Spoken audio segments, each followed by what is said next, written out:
बनी इसराइल ने खुशहाली का मुल्क कबूल ना किया।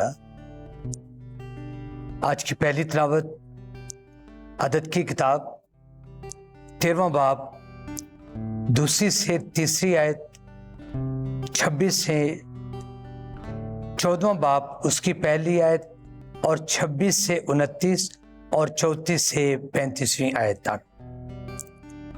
एक दिन खुदावंद ने मूसा से कलाम करके फरमाया कि तू आदमी भेज ताकि वो मुल्क केनान का जो मैं बनी इसराइल को अता करूंगा हाल दरियाफ्त करें। हर एक कबीला में से एक आदमी उनके आबाई कबीलों के मुताबिक जो उनमें रईस हैं भेज। वो मुल्क का हाल दरियाफ्त करके 40 दिन के बाद लौटे और मूसा और हारून और बनी इसराइल की सारी जमात के पास दश्ते फारान के कादेश में आए और उनको और सारी जमात को खबर सुनाई और मुल्क का मेवा उन्हें दिखाया। और उन्होंने बयान करके कहा कि हम उस मुल्क में जहां तूने हमको भेजा गए वहां दर हकीकत दूध और शहद बहता है और ये वहां का मेवा है।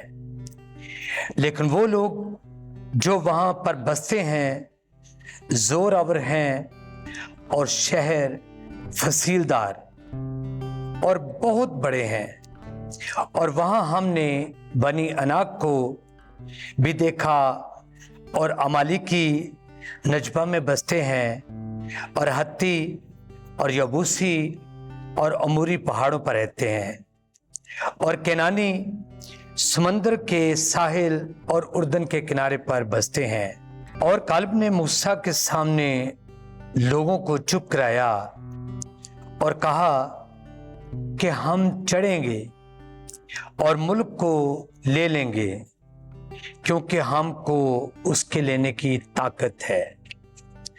मगर उन्होंने जो उसके साथ गए थे कहा हमको उन लोगों पर चढ़ाई करने की ताकत नहीं क्योंकि वो हमसे ज्यादा जोरावर हैं। और उन्होंने बनी इसराइल को उस मुल्क की जिसका उन्होंने हाल दरियाफ्त किया बुरी खबर दी और कहा कि वो मुल्क जिसका हाल दरियाफ्त करने हम गए एक ऐसा मुल्क है जो अपने बाशिंदों को खा लेता है। और सब लोग जो वहां हमने देखे नहायत तादावर हैं बल्कि जब्बार बनी अनाक जब्बारों की नस्ल हैं और हम उनके आगे टिड्डों की तरह थे और ऐसे ही हम उनकी आंखों में थे। इस पर सारी जमात ने अपनी आवाजें बुलंद की और चिल्लाए और रात भर लोग रोते रहे। तब खुदावंद ने मूसा और हारून से कलाम करके फरमाया कि मैं कब तक इस शरीर और मेरे खिलाफ कुड़कुड़ाने वाली जमात की बर्दाश्त करूं। मैंने बनी इसराइल की शिकायतें सुनी जो वो मेरे खिलाफ करते हैं। तो उनसे कह खुदावंद फरमाता है मेरी जिंदगी की कसम जैसा तुमने मेरे कानों में कहा मैं वैसा ही करूंगा। उसी बियाबान में तुम्हारी लाशें गिरेंगी। तुम में से सब गिने हुए 20 बरस और उससे ज्यादा के जो मेरे खिलाफ कुड़कुड़ाए उन दिनों के शुमार के मुताबिक जिनमें तुमने उस मुल्क का हाल दरियाफ्त किया और वहां 40 दिन थे, एक दिन के लिए 1 साल होगा। तुम 40 बरस तक अपनी बदियों की सजा उठाओगे। तब तुम जानोगे मेरा तुम्हें छोड़ना क्या है। मैं खुदावंद हूं जैसा कि मैंने कहा है इस तमाम जमात के साथ जो मेरे खिलाफ जमा हुई मैं ऐसा ही करूंगा। इसी बियाबान में वो खत्म होंगे और यहीं मर जाएंगे। पाक कलाम के पढ़े और सुने जाने पर खुदा की बरकत हो। ज़बूर 106। जमायती जवाब, आए खुदावन मुझे अपने करम के मुताबिक याद कर। हमने अपने बाप दादा की तरह खुता की है, हमने बदी की, हमने शरारत की है। मिस्र में हमारे बाप दादा ने तेरे अजाबात पर गौर ना किया। जमायती जवाब, आए खुदावन मुझे अपने करम के मुताबिक याद कर। वो जल्द ही उसके कामों को भूल गए और उस मशवरत का इतबार ना किया। उन्होंने बियाबान में हिर्स से ख्वाहिश की और दश्त में खुदा को आजमाया। जमायती जवाब, आए खुदावन मुझे अपने करम के मुताबिक याद कर।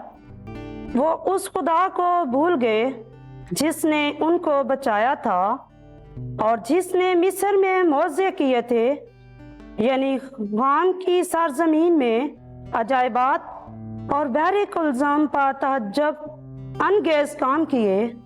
जमायती जवाब, आए खुदावन मुझे अपने करम के मुताबिक याद कर, इसलिए मैं उनको फना कर देता। अगर मेरा बरगज़ीदा मूसा मेरे हुजूर शिकायत ना करता कि मेरे गज़ब को उन्हें फना करने से रोक दे। जमायती जवाब, आए खुदावन मुझे अपने करम के मुताबिक याद कर। खुदावंद आपके साथ हो। इंजील मुकद्दस मत्ती के मुताबिक ऐ खुदावंद तेरी तमजीद हो। 15वां बाब 21वीं से 28वीं आयत। ऐ औरत तेरा ईमान बड़ा है। एक दिन यीशु जनासरत से रवाना होकर सोर और सैदून के इलाके में गया और देखो एक कनानी औरत जो उस मुल्क की थी पुकारते हुए कहने लगी कि ऐ खुदावन दाऊद के बेटे मुझ पर रहम कर, मेरी बेटी को एक बदरू बुरी तरह से सताती रहती है। मगर उसने उसे कुछ जवाब ना दिया। तब उसके शागिर्दों ने पास आकर उसकी मिन्नत की और कहा कि उसे रुखसत कर, क्योंकि वो हमारे पीछे चिल्लाती है। उसने जवाब में कहा कि मैं इस्राएल के घराने की खोई हुई भेड़ों के सिवा और किसी के पास नहीं भेजा गया। लेकिन वो आई और उसे सजदा करके कहा, ऐ खुदावंद मेरी मदद कर। उसने जवाब में कहा कि बच्चों की रोटी लेकर पिल्लों को डाल देनी मुनासिब नहीं। तो उसने कहा, सच है खुदावंद, क्योंकि पिल्ले भी उन टुकड़ों से खाते हैं जो उनके मालिकों की मेज से गिरते हैं। इस पर यीशु ने जवाब में उससे कहा, ऐ औरत तेरा ईमान बड़ा है, जैसा तू चाहती है तेरे लिए वैसा ही हो। और उसी घड़ी उसकी बेटी ने शिफा पाई। इंजील मुकद्दस के वसीले से हमारे गुनाह मुआफ किए जाए। ऐ मसीह तेरी सताइश हो।